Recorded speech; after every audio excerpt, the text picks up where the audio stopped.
If you feel trapped in debt, let's help you to get out.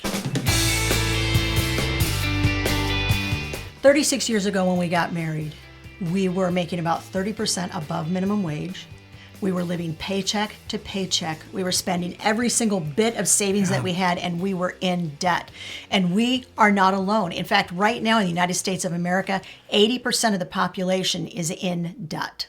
If you don't know us, I'm Larry. I'm Hope. And we're from Under the Median, where every week we bring you videos on practical frugality. Not only are we going to tell you about the lies you tell yourself about debt, but we're going to give you solutions for every single one. We love numbers because numbers don't lie. And you cannot change what you're not willing to acknowledge. We're going to give you a couple of numbers, and we want you to think about how these numbers apply to your life. The average amount of debt that every single adult American age 18 and over is in is about $23,000, and that does not include mortgage. About 40% of this debt is in two areas: car loans and credit card bills. But let's talk about what happens when you add in mortgage debt to that $23,000 average debt. When you add in the amount of a mortgage, then across the United States, every single adult American is carrying an average of a little over $100,000 in debt. And that boils down to $104,215 per person in the U.S. I love numbers. She certainly does. So let's talk about the lies. There are many lies that we tell each other that causes us to stay in debt. And we're going to talk about 5 of them. Here's the first one. First lie is you can pay it off later. That is such a bad habit to get into. Let us explain to you why. We know someone personally who has $30,000 in credit card debt. Now she's making the minimum payments, but the interest rate means that that debt is going up at $300 every single month. The longer you put it off, the longer you procrastinate, the longer that you draw it out, the more money that you're going to wind up paying back. And it will take a very, very long time at the minimum payments to pay it all back. Credit card companies are really slick. They offer this minimum payment so they can keep you paying them the interest on that money. So they take your money and you don't get to keep it. So what's the solution to lie number 1? We told you we'd give you a solution for every single lie. Here is the solution. Are you ready? It's my favorite word. Let's all say it together. You need to prioritize. You are going to prioritize budgeting, and you're going to prioritize paying back that debt. What does that mean? That means every single extra penny that comes in your hand is going to go straight toward that debt. And believe me, we know it's hard. We did it for a long time. I mentioned we were in debt. We owed on 2 cars when we got married. Well, we figured out, despite the fact that we weren't making much money, every single penny that we made that was extra went straight toward those car payments because we were ready to get out from underneath that debt. And that's where you need to be. If the money comes into your hands, it goes straight out to pay those debts. And you need to decide in your mind you are not going to get into any amount of credit card debt. You just have to tell yourself that is not the solution that I'm going for. There's 2 common strategies that Dave Ramsey talks about in paying off debt, and that's the snowball method and the avalanche method. Either one of those will help you get to the goal of paying those off and clearing them out of your finances. The snowball method, just to briefly explain what it is, you list all of your debts in order from smallest debt to largest debt. You pay them off in that order. And with the avalanche method, you pay more attention to what the interest rate is. The highest interest rate debt goes at the top of your list, and the lowest interest rate debt goes at the bottom of your list. Both methods work. We use the snowball method. It worked just great. In addition to that, we threw all that extra money toward the debt whenever we got a little bit of extra money. Now, if you feel like you're just looking at that debt list right now, and it's a lot, and you're thinking, I just feel a little bit overwhelmed. If you'd like some help from us, we actually have some free help we can give you. We have a set of debt trackers that we would love to send to you. They're absolutely free. I even put a little form in there to help you plan your snowball debt payoff. The trackers are free. There'll be a link to them, guys, in the description of the video.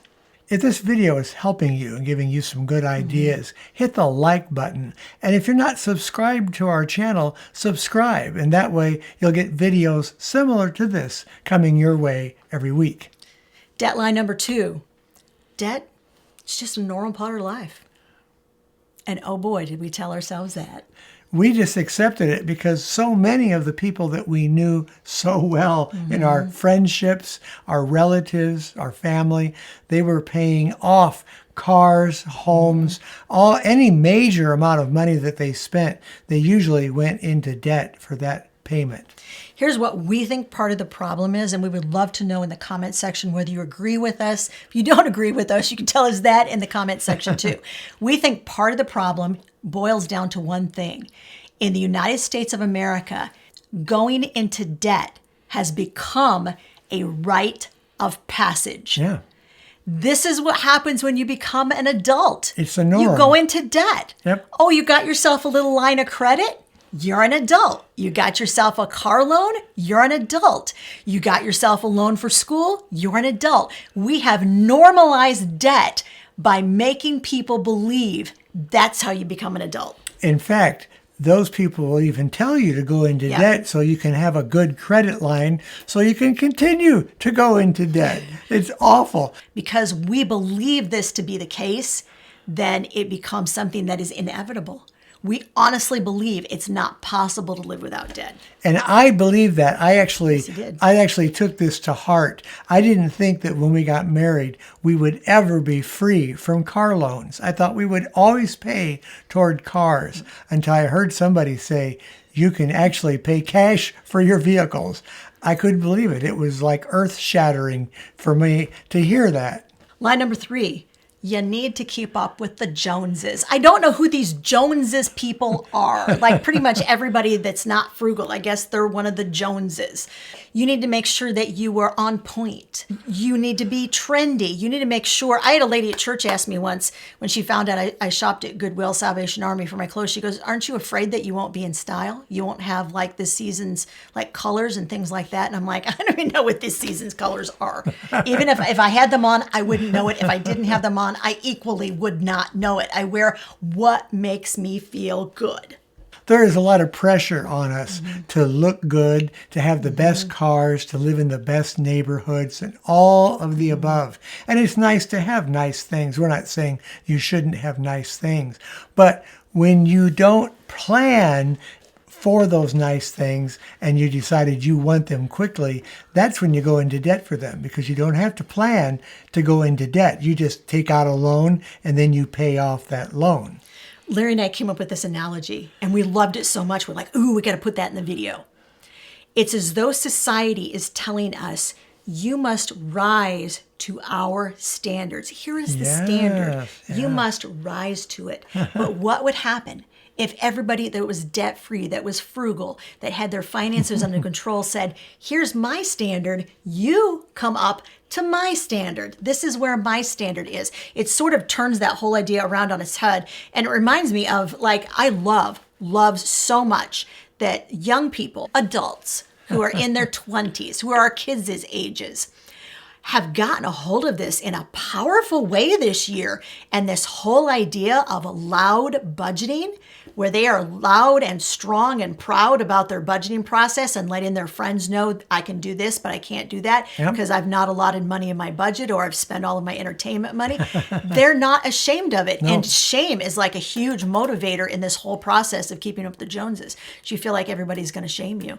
Larry made an interesting point when we were talking about this a few minutes ago, and you made the point that nobody really cares how you spend your money. No, they don't. In fact, if you're trying to impress the Joneses, they don't really care. They're spending too much time trying to be caught up to where they're at. They're not worried about where you're at on your level very much. That car, that house, it doesn't really impress them that much. So you're not really doing them much good. So once again, it's the solution, and it's time for my favorite word. Prioritize your spending plan and make sure that spending plan is in alignment with your goals and your values, and then stand strong in that. Line number 4 is more income means less debt.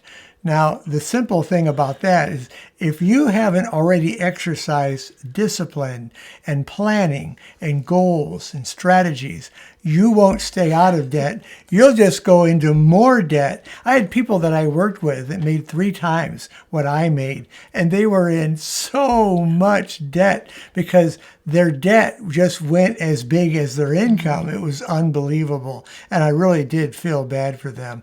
And I remember mentioning just off the cuff that we had paid cash for our house when we bought this house. And he couldn't believe it. His eyes just about popped out of his head. He says, I never heard of anybody doing things like that.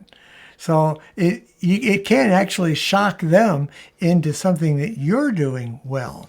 Larry just mentioned a premise that has a term associated with it, and that's when you continue to spend, you get more money, you spend more money. Yeah. That's lifestyle inflation, and it's a real thing that It happens when people are on a budget and they get a raise. They automatically take that money and they start spending it on things they don't need to spend it on. Like, oh, I got a raise, now I can go on a vacation.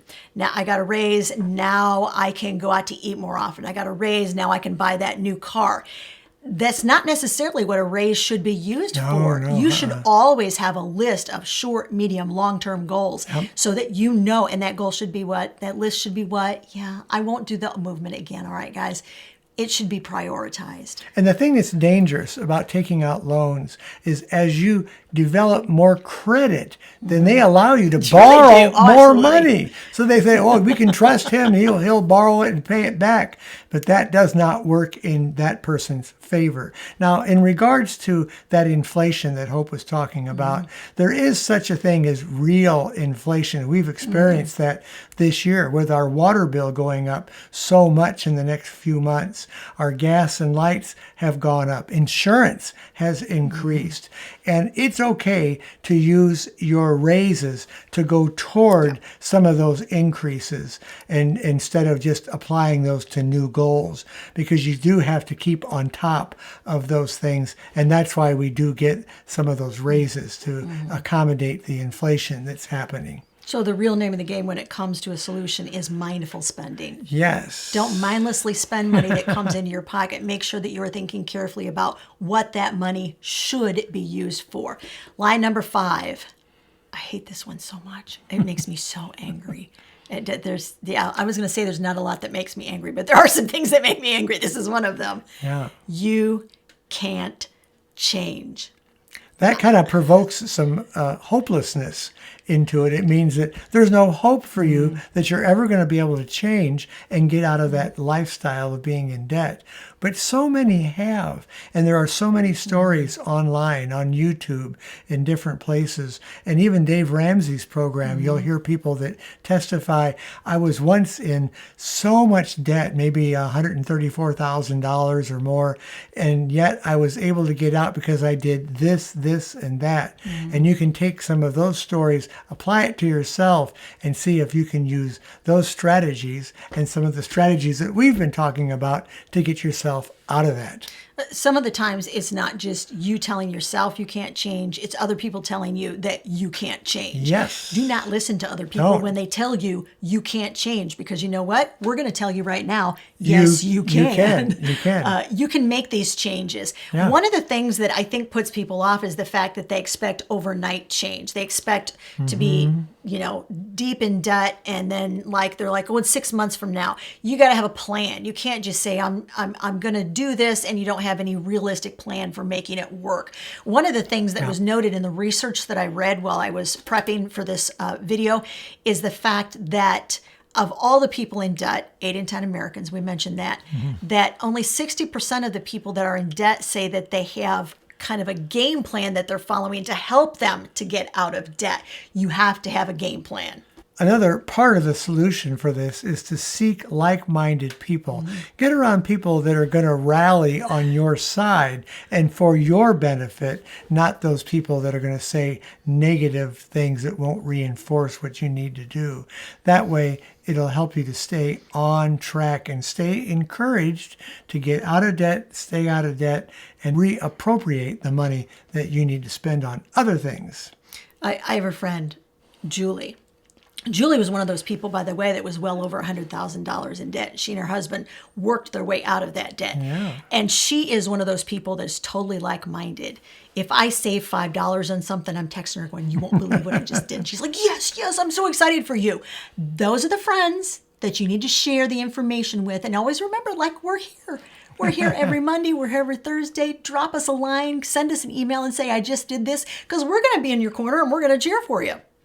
You'll need to implement strategies and maybe try some new ones. You try some new ones and see if they work for you. If something doesn't work, disregard it and try something else. It can be something that's probably going to take a little bit of time. Remember, it took you quite a bit of time to get into this situation. As Hope mentioned, it'll take you a little bit of time to get out of it. Now, if you need a lot of the frugality principles, we have over 400 videos. They're free. They're right here on YouTube. Yeah. We give you hundreds of different ways that you consistently spend less and save more. Now, if you're ready for more information from us about some of the ways that we achieved the dream of becoming debt-free and stayed debt-free, there are 5 really super important things that we did to help make that happen. And we did it over and over and over again. Yes. Those principles we talked about in a video, they're right over there.